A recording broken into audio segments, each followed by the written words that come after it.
আসন্ন ত্রয়োদশ জাতীয় সংসদ নির্বাচনের পূর্বে জুলাই সনদের আইনি ভিত্তি নিশ্চিত করা এবং গণভোটের মাধ্যমে পিআর পদ্ধতিতে নির্বাচন আয়োজনের দাবিতে যশোরে বিক্ষোভ সমাবেশ এবং মিছিল করেছে ইসলামী আন্দোলন বাংলাদেশ।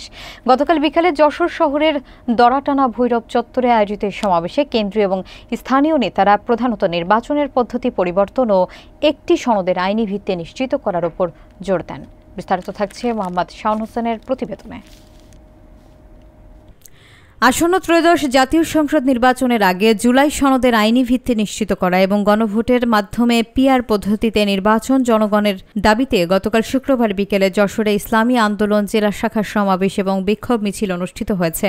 যশোর শহরের দরাটানা ভৈরব চত্বরে ইসলামী আন্দোলন বাংলাদেশ যশোর জেলা শাখার সভাপতি মিয়া মোহাম্মদ আব্দুল হালিমের সভাপতিত্বে এবং জেলা সেক্রেটারি আলহাজ মোহাম্মদ আলী সর্দারের পরিচালনায় এই সমাবেশ অনুষ্ঠিত হয়। সমাবেশে প্রধান অতিথি ছিলেন ইসলামী আন্দোলন বাংলাদেশের শিল্প ও বাণিজ্য বিষয়ক সম্পাদক যশোর সদর ৩ আসনের সংসদ সদস্য পদপ্রার্থী মাওলানা মোহাম্মদ সোয়াইব হোসেন।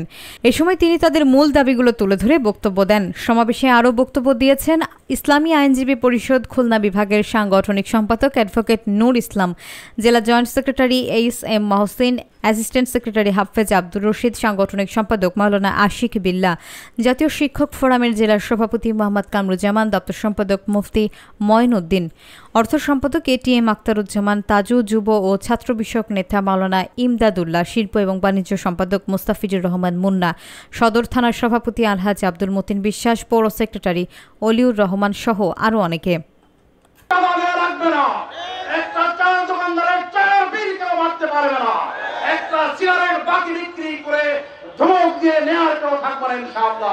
আমরা চ্যালেঞ্জ করে বলতে পারি, আমার কোন যুবক সন্তান নেশাগ্রস্ত হয়ে বিপদগামী হবে না, রাজনৈতিক হাতিয়ার হিসাবে ছাত্র সমাজ ব্যবহৃত হবে না, কোন মায়ের কোল খালি হবে না, কোন স্বামী বিধবা হবে না, কোন স্বামীর সামনে স্ত্রীকে বেঁধে ধর্ষণ করা হবে না, পিতার সামনে বা সন্তানকে ধর্ষণ করা হবে না, ভাইয়ের সামনে বোনকে ধর্ষণ করা হবে না।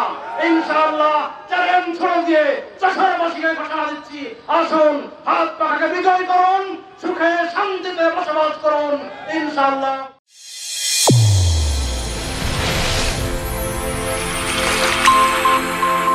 চ্যানেল A1 হৃদয়ের স্পন্দন।